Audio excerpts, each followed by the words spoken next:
Kuidas saab järsku maailm minna nii kaugele, et selline on tagajärg?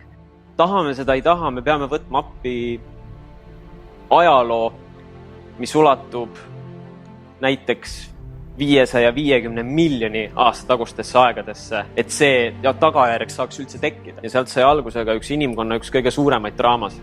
Amentisfäär tuli paigaldada maatuuma. Meie inimese jaoks see planeet on võõrplaneet. Dinosauruste jaoks oli see koduplaneet. Erinev rass taastas erinevaid DNA mutatsioone, et omavahel need väljad põrkuvad nii tugevasti ja siin see vibratsioon, aine vibratsioon on nii kõrge, eks ole, hästi kõrge vibratsioon, hästi madal sagedus. Mitte inimene ei arenenud ahvist, vaid ahv arenes inimesest.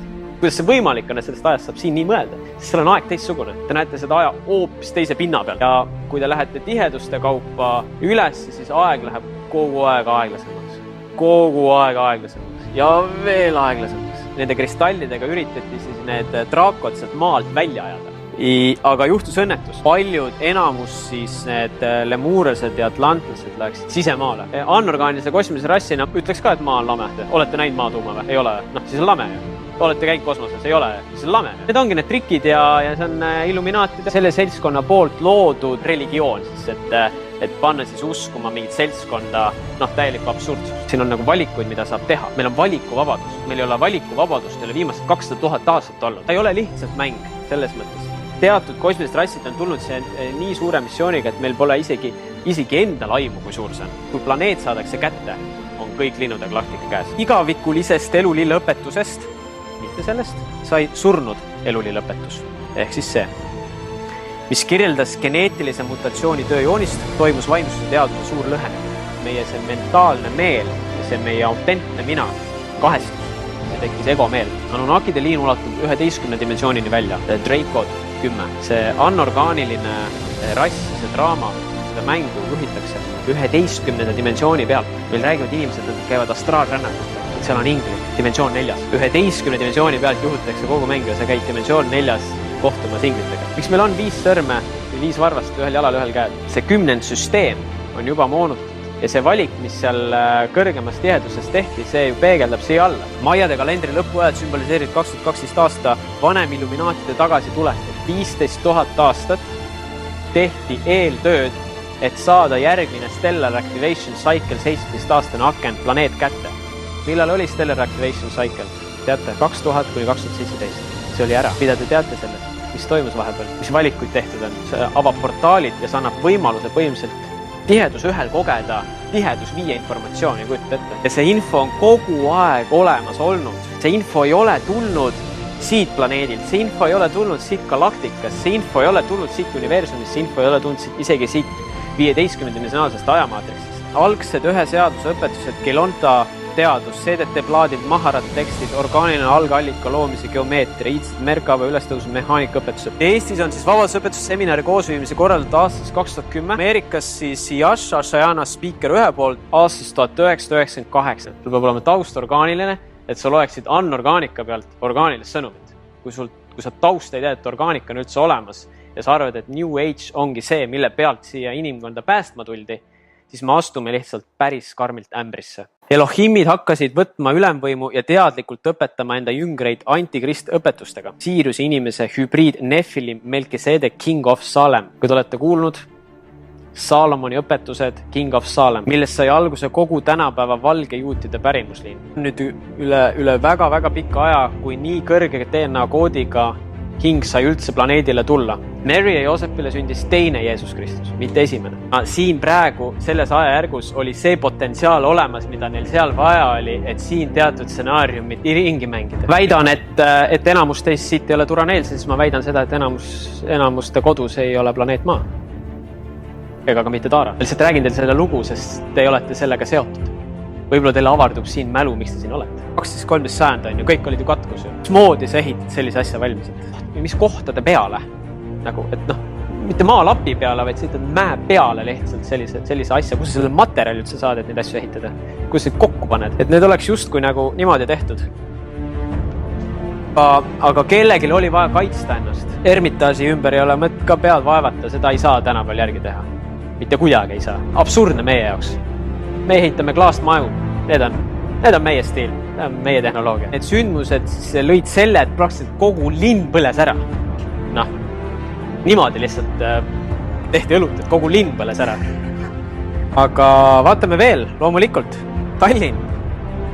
Ma arvan, et üks planeedi tähtsamaid tähelinnu, need ei ole kirikud. Nendele topiti need ristid alles siin paarsada aastat tagasi peale. On hoopis teisi teooriaid, mis nad on. Kes räägib energiageneraatorid, elektrigeneraatorid, infoedastajad, vastuvõtjad. Kui te vaadate, siis kirikud, pangahooned ja igasugused sellised valitsuse hooned on kõik sellistes erilistes vanades majades.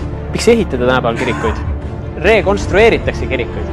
Ei ehitata kirikuid. Tähelinnad on ümbritsetud alati veekogudega, ehk siis antud tähelinna puhul on tegemist snellitiik ja kõige naljakam see, et kui te hakkate uurima nende ehitiste ehitamist, siis te ei leia neid, te leiate ainult ehitisi. Inimesed justkui järsku kõnniksid ringi ja kõik majad olid olemas. Nagu Inceptioni filmis on ju, kõik on olemas. Pole aimu ka, kes tegi. Öelge mulle, mis asi see loodus tegi või? No kuidagi moodi tuli neid ju soojas hoida. Kuidagi moodi tuli ka seda ermitasi kütta. On ka siis väidetavalt see hüpokaus siin olemas. Okei, see on täielik jama. Aga nüüd on küsimus, et aga kuidas soe õhk tekkis? Mind control atribuudid. Kõige võimsamad meelte kontrolli atribuudid. Nendest võrgustikest hakkab pihta siis kõik see, mis meile kuvab nähtavale meedia ja muud meditsiini, finantsmaailma manipulatsioonid, haridusmanipulatsioonid, kõik hakkab nendest pihta. Meelte kontrolli programmist, täna ma arvan, siin saalis ei ole mitte ükski inimene väljaspool. Me oleme kõik selle sees. Küsimus on, millise protsentuaali peal juhtida oma elu teadlikult, teha valikuid, otsusi teadlikult, mitte alateadlikult. Ma ei tea, kas tahab veel keegi mingit selgitust või mingit tõestust, et mis peab toimuma selle looma teadvuses kui sellises, et tulla lihtsalt minu verd röövima. Nii konkreetselt. Mis selle 30-40 aasta jooksul te võite hakata nägema, on mingite loomaliikide, taimeliikide väljasuremist ja uute peale tulemist. Loomulikult suurepärane võimalus sinusse siseneda. Selle vungi annavad seal need kristallid, selle vungi annab loomulikult energeetiline dünaamika, 60-kraadiste nurkadel elulill ja mida saavad teha kristallid valedes kätes. Ja see ei ole lihtsalt niisama, et ma lähen istun sinna sisse. Me võime seal tunda erilisi tundeid, asju, kõike ja me võime sealt isegi sirge seljaga koju tagasi minna ja tunda, et kõik on justkui väga hästi. Kuid siin sees on laeng. Ja kui me teame, mis asi on geomeetria ja kui me teame, mismoodi see geomeetria meid mõjutab ja veel just spetsiifiliselt need kristallid meie ümber, mis on tohutud, välju hoidvaid. Aga mis välju? Kus need kristallid on kogutud? Millistest kohtadest? Kuidas see kokku on pandud? Kristall on selles mõttes hästi neutraalne asi. Ta on informatsiooni talletaja. Ega Loitsu kelleris ei kasva kristallid. Kuskilt on ju sinna toodud. Nii, mis on see koht ja mis on selle koha energeetiline signatuur. See siis kirjeldab seda, et me elaks puudusteadvuses. Ja puudusteadvus siis tähendabki seda, et mul ei ole piisavalt raha. Mul ei ole piisavalt raha, sellepärast, et üks asi maksab 2 senti rohkem. Ta lihtsalt suunab selle tee, kuhu sa minema pead. Ja siis sa tammudki seda rada. Sul on ette antud. Ja see on meeltekontrolli programm. Siin ei ole mingit pistmist teadliku eluga. Me peame uskuma seda, mida meedia meile räägib. Et meid varakult kasvatada sellisel moel, et meil ei tekiks täiskasvanuna küsimusi. Sest koolis said ju kõik küsimused ja vastused ära. Ja see enam küsid. Tee tööd 9-5 ja maksa oma maksud ära. Lihtne. Kui õpetaja ütleb, et globaalne soojenemine on reaalne, olemata sellest, mida su vanemad sulle pähe määrivad, siin on reeglid sellised. See on päris karm, mis tegelikult lastega tehakse ja kuidas see programm töötab. Info, mis te siin näete, see ei ole ka väga paljudele väga vaimsetele, spirituaalsetele inimestele vastupäätav, kes on ka isegi teadlikud ja ähvardatakse ja tegelikult astutakse üle nagu inimõiguste lihtsalt julmalt üle. Ja selle õnnestumisel oleks läinud kogu linnude galaktika kellegile söödaks. Et põhimõtteliselt planeet hoiab veel kinni seda orgaanilist mingit joondumist, sest kui see planeet, see nagu vabastatakse, siis läheb kogu see värk siin nagu minema. Kõik need tiheduskolmed, tihedusneljad, kõik see kompott. Kas te nüüd saate aru, millise tähtsuse ja olulisega on planeet Maa ja miks see trall siin käib ja miks tuhanded kosmilised rassid siin tahavad seda kätte saada? Need hakkavad mõjutama meie õhku, need hakkavad mõjutama meie loodust, meie mõtlemist, meie vett, meie aatomeid, molekule, need kõik tulevad nagu siia sisse ja eetrisse. See on nüüd plasmatasand, et see on nüüd samm veel kõrgem kui see tihedus 5 ja see, et see on nagu siseloome tasand. Mingi aja vältel lähevad need reaalsus välja nähtavatuks. Praegu nad üksteise sees kruvivad üksteisest lahti ennast. Miks? Sellepärast, et see netmaa lähebki langusesse.